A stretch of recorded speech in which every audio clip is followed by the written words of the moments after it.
The writers originally devised a biography for a convict character.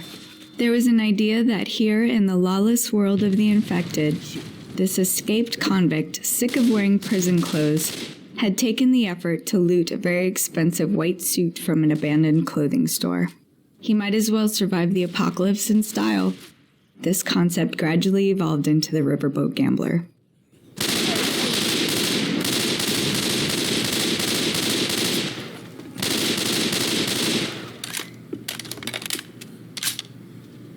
Molotovs!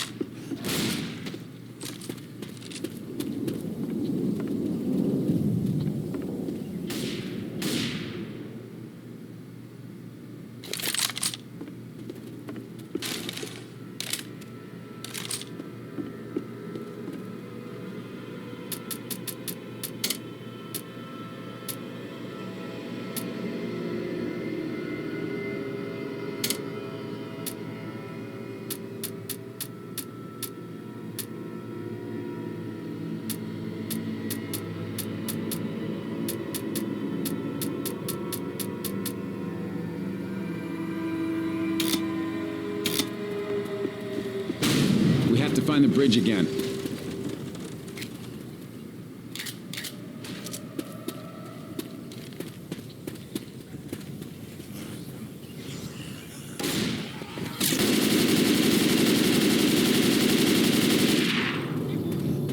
Reloading.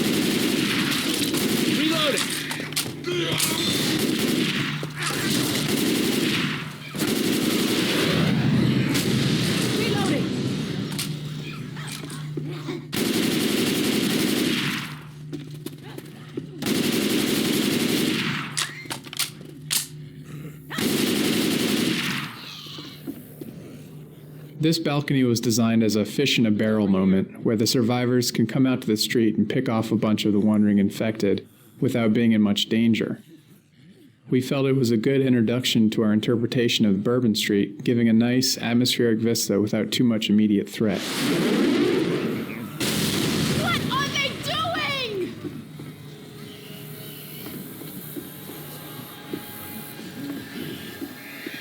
Shoot the armored zombie!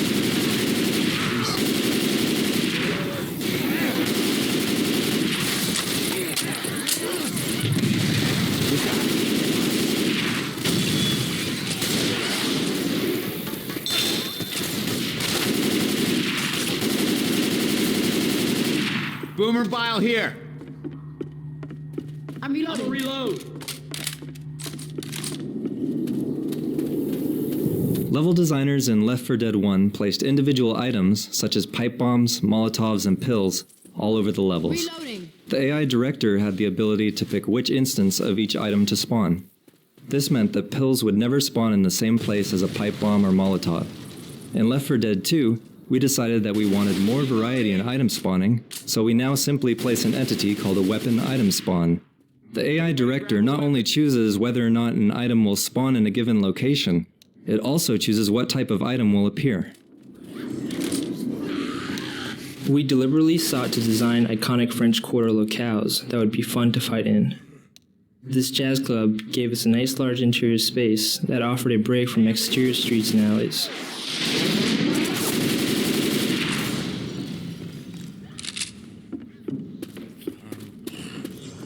Reloading.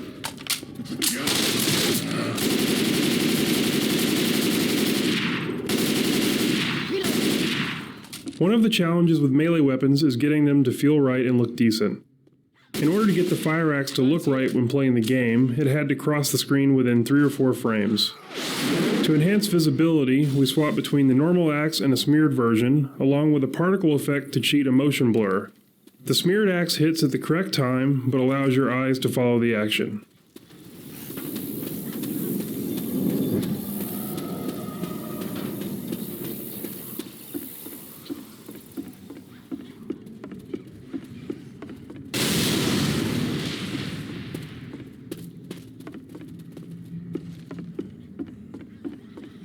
Everybody grab a weapon.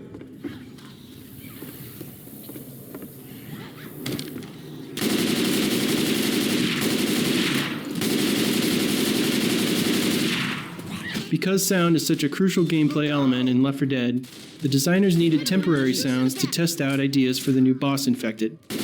Sometimes we were able to pull temp sounds from unused performances in our library, but in Left 4 Dead 2, the sound designers did their own temp performances.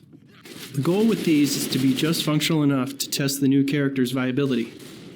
As such, some of the temp voices for the characters were quite funny. While inappropriate for the actual game, some of the sounds were highly popular within the team, and it was common to hear animators up and down the halls mimicking the early Charger test calls. Reloading!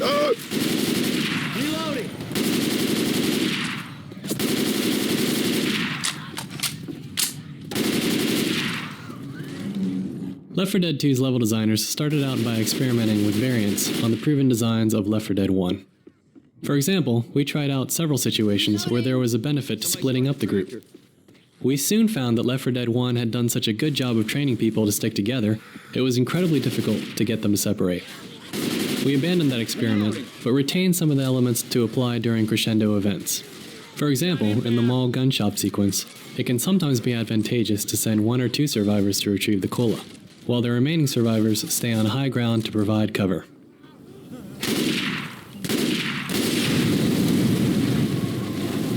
Molotov! Reloading. I'm a reload!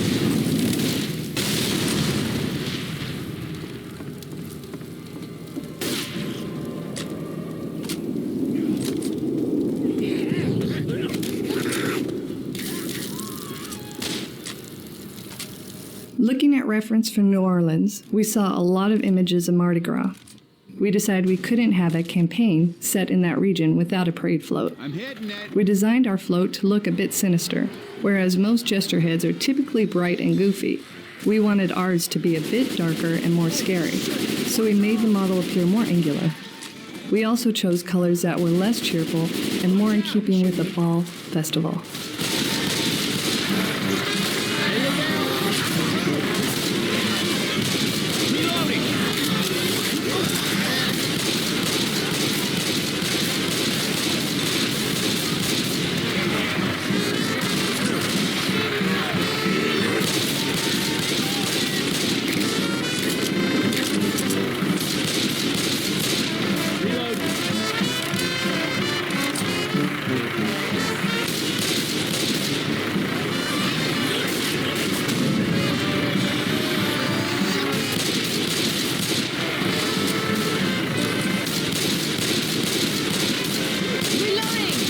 Reloading here!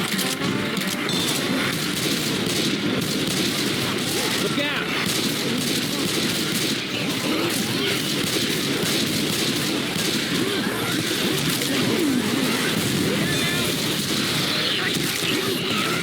Reloading! Reloading here. Watch out. Look out!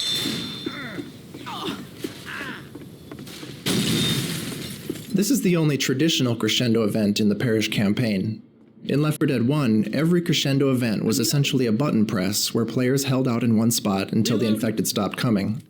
While we added the onslaught and optional crescendo variations, we felt that the old school Left 4 Dead style event still had some life in it.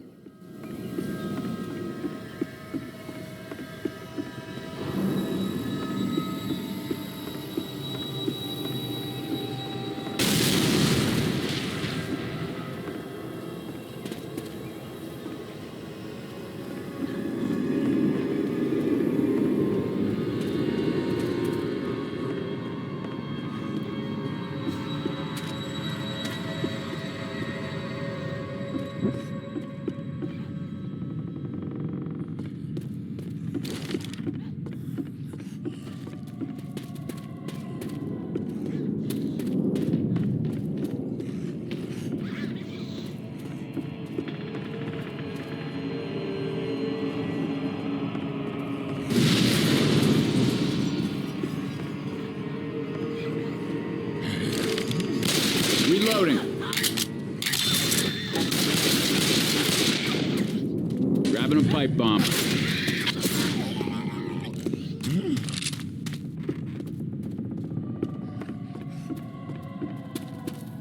Valve has a history of supporting community developers and helping to promote their creations.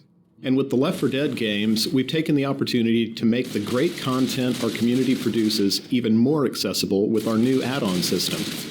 Content creators can package new campaigns into a single add-on file, which end users can easily install. Users can now view titles, descriptions, authors, and other information for all of their installed add-ons via an in-game interface. Add-ons work seamlessly with the matchmaking system so that users can quickly get into games featuring community campaigns they've already installed and can easily download new ones to try. The response to Left 4 Dead add-ons has been very positive, and we were happy to see huge, all-new campaigns being played within weeks of the system going live. Given the realistic nature of Left 4 Dead, players expect the zombies and survivors to move in natural ways. However, animating that kind of motion by hand is very difficult and time-consuming, and anyone can tell when it's not quite right. Reloading! Since we don't want every zombie to move the same way, a large number of motions are required to provide enough variety. All of these constraints drove us to use motion capture. The process of motion capture really begins with the character designs. Once we've decided how we want the survivors and zombies to look and behave, we audition actors just as we would any other performance piece. For instance, a 265-pound high school coach moves very differently from a 115-pound TV producer. Using one actor for both roles would be a mistake. So we look for people who fit the body type and who can bring out the character's personality and their motion. On the other hand, in the case of the zombies, we consider them more like feral animals. So we'll use only one actor for all of them, regardless of gender. We then provide the studio with a digital character, a list of the moves we would like to do, and the props we'll need. Once actors are chosen, we head to the studio and spend a day with them recording the motions we need for the game. It's a very physically demanding day, and in order not to exhaust the actor early in the session, we oscillate the captures between high and low intensity actions. Just try crouch walking 40 feet as our survivors do, and you'll feel the burn. But that's just one of hundreds of motions we record for each character. Reloading. During the session, we can watch the actor's motion applied in real time to our character model and work with them to get the look we want. In some cases, we do multiple takes to let the actor provide us with different perspectives or to add some variety. We also record the actor on video during the motion capture to use for extra reference. With the motions recorded, the studio processes the data, and then it is up to us to extract the motions we want to keep. For some motions, we need to create loops. For example, to create a run cycle, we may only use half a second from the 3 seconds of running we recorded at the session. We augment these recorded motions with adjustments or additions by hand, and then compile them into the character models you see in-game. Realistic human motion is very subtle and noisy, and we can all tell subconsciously when it isn't quite right, even if we can't articulate why. Without motion capture, the characters of Left 4 Dead wouldn't be nearly as convincing or as interesting as they are. After we shipped Left 4 Dead, we heard a lot of positive responses about the infected that were unique to their locales. There were patients in the hospital, cops in the streets, and TSA agents in the airport. We wanted to add further variety to Left 4 Dead 2's campaigns, so we decided to include an uncommon common infected for each campaign. The first to be added was the Ceta Guy. Once we got him in the game, we realized that his uniqueness should not merely be visual, but should extend to gameplay as well. In the case of the Ceta Guy, his hazmat suit suggested that he should be impervious to fire. We extended this notion when we added the Mudman, the Clown, the Construction Worker, and the Riot Cop. In Left 4 Dead, our designers could place alarmed cars in levels. When shot, these cars would flash and make noise, attracting the infected horde. Unfortunately, the alarmed cars would be located in the same position on every playthrough, taking away from the desired unpredictability. In Left 4 Dead 2, designers can now place groups of alarmed cars and let the AI director mix and match which cars have active alarms, if any. For example, in the section of the game that you've just played, there are 3 such cars whose alarm state the director can control dynamically, making this area less predictable from game to game. Close the door.